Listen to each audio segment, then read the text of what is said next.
Water, undervalued and unappreciated. We don't realize how important water is to our everyday lives and all the ways we need it and use it, at least until disaster strikes.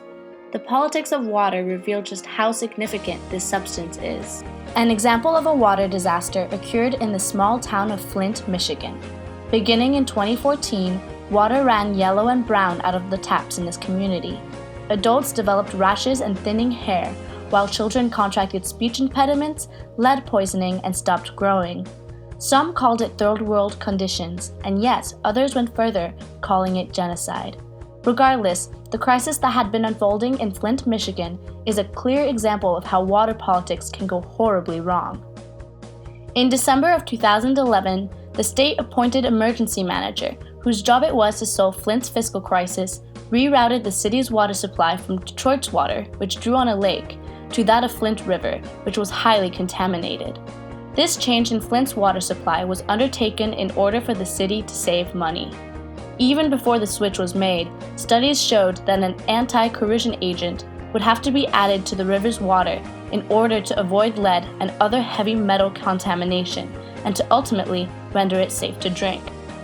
It took an independent survey by a Virginia Tech researcher for the appropriate amount of attention to be drawn to the matter and for action to be taken. But for tens of thousands of residents, the damage was already done. This crisis in Flint is an extreme example of what is happening throughout America's water infrastructure. Around the country, pipes are being overused and strained, which is leading to problems, namely the deterioration of pipe integrity and the leakage of potable water into the ground. Basic infrastructure maintenance would minimize these issues and would actually reduce government costs, which now are being stretched thin, covering high health compensation and emergency response budgets.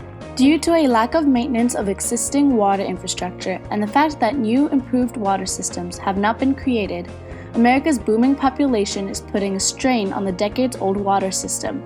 In California, for example, old pipes laid decades ago cannot sustain the increased number of consumers, which is exponentially higher than when the pipes were first laid 50 or 100 years ago. The water crisis in Flint, Michigan can serve as a valuable lesson for the rest of the United States and for the other countries around the world. The hope is that the established rule of reactionary politics, where nothing gets fixed until catastrophe strikes, will be replaced with preventative measures where new policies are implemented before crisis occurs. This change in policy will prevent thousands of people from becoming sick from water poisoning, ranging from heavy metal contamination to bacterial and viral illnesses, as well as save the government millions of dollars in disaster response and victim compensation. In India, water does not currently run 24/7. This means that each day, citizens of the lower socioeconomic classes, including the poor who live in shanty towns, have to line up to retrieve water from a truck tanker. Those who have water supplied to them by these tankers are often subject to serious, even deadly pathogens and illnesses. As Fishman states, your water is only as clean as the dirtiest hose from your neighbors that goes into the biggest hatch. Moreover, India's water infrastructure is in dire need of an upgrade. There are several cross-contaminations of the water supply and sewage pipes because of unregulated policies. Whereas sewage pipe and water pipe should be several meters apart from each other, in India some are within inches. In addition, the pipes are deteriorating rapidly because water is not flowing continuously and the population is growing exponentially. India also faces a class division of water. There is a first world water illusion as represented in the magnificent hotels and tourist sites, such as the Grand in Delhi. Then, there is the third world water reality for the majority of the country's citizens. India's political system mismanages its water. The country has the resources and intelligence available to fix these issues, but this is not a cultural priority and therefore it is not a political priority. People in India take care of the water within their households. However, anything outside of their property is not their problem. This cultural mindset allows for the immense contamination and irresponsible use of water. Fishman entitles his chapter on India, Where Water is Worshipped but Gets No Respect. This statement could not be more accurate. India's people have a cultural idea of water that rivers, lakes, and bodies of water represent goddesses that are not affected by people or institutions. However, The lack of infrastructure and awareness certainly affects the quality of water and the desperate way in which people receive it. The implications of mismanaged water extend far beyond inconvenience. Young girls are not getting an education because they spend their days fetching water, and nearly 200 people were hospitalized in Hyderabad in 2009 due to cross-contamination. India's attitude on water, both culturally and politically, is negligent for its people. From 1995 to 2012, Australia experienced the worst drought in the country's history. The drought revealed that water is not just a physical substance. As the residents of the Australian city Toowoomba demonstrated, water is a function of politics and culture. Australians are known for being rough and tough. Australia has a harsh climate, humid and dry desert, with temperatures reaching over 100 degrees Fahrenheit in the summer. The vast wilderness is part of their backyard. Like stereotypical American Southerners or cowboys, many Australians have a ruggedness and abrasiveness. The city of Toowoomba, located in the state of Queensland, is regarded as the conservative corner of Australia, like Birmingham, Alabama, where typically residents attend church on Sundays. However, their toughness couldn't stop the drought and the effect it was having on the city's water supply. Toowoomba was literally running out of water by 2005, and there seemed to be no relief and no rain in sight.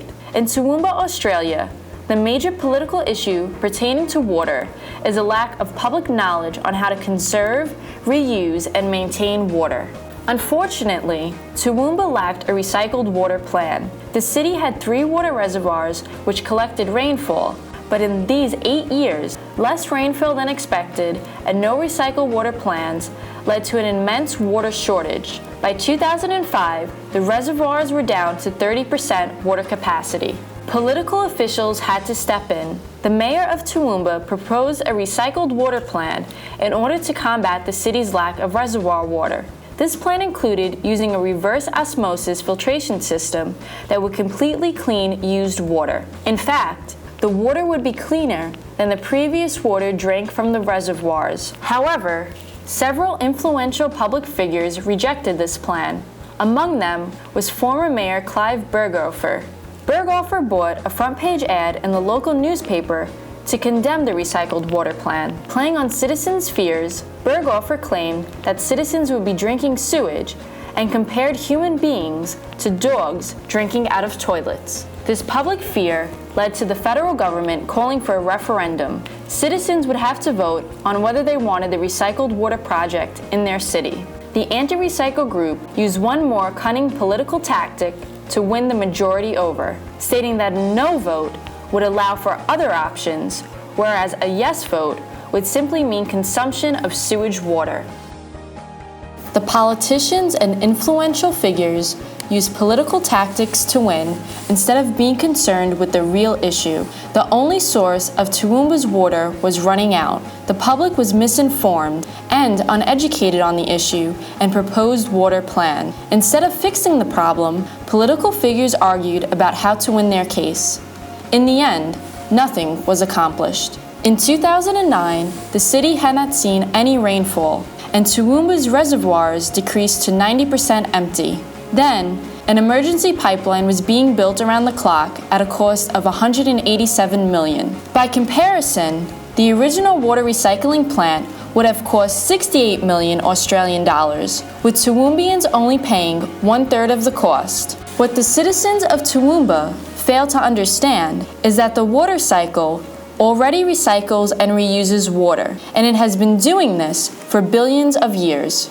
The water one person may drink today may have been excreted by a dinosaur or used to fill the ancient Roman aqueducts. The water crisis in Toowoomba illustrates the power and complexity of water politics and how cultures can affect perceptions of water. Ironically, though, the emergency water pipeline that was built and that now supplies water to Toowoomba now provides purified, recycled wastewater just from another region of Queensland to the taps of the city's residents.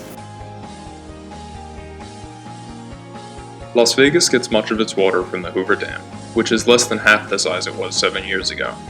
This shrinking water supply has forced the city to develop and enforce many of the world's leading policies on water conservation and sustainability. In the past, golf courses were one of the largest consumers of water in Las Vegas. After the city's push for greater water sustainability, water budgets have been placed on these golf courses, limiting the amount they can use on landscaping. Another water-conserving method the courses employ is the use of xeriscaping, the process of replacing features with native plants and natural features. This requires a lot less water to sustain. Fishman returns to Las Vegas several times throughout his book to demonstrate what an example it should be for other cities around the country.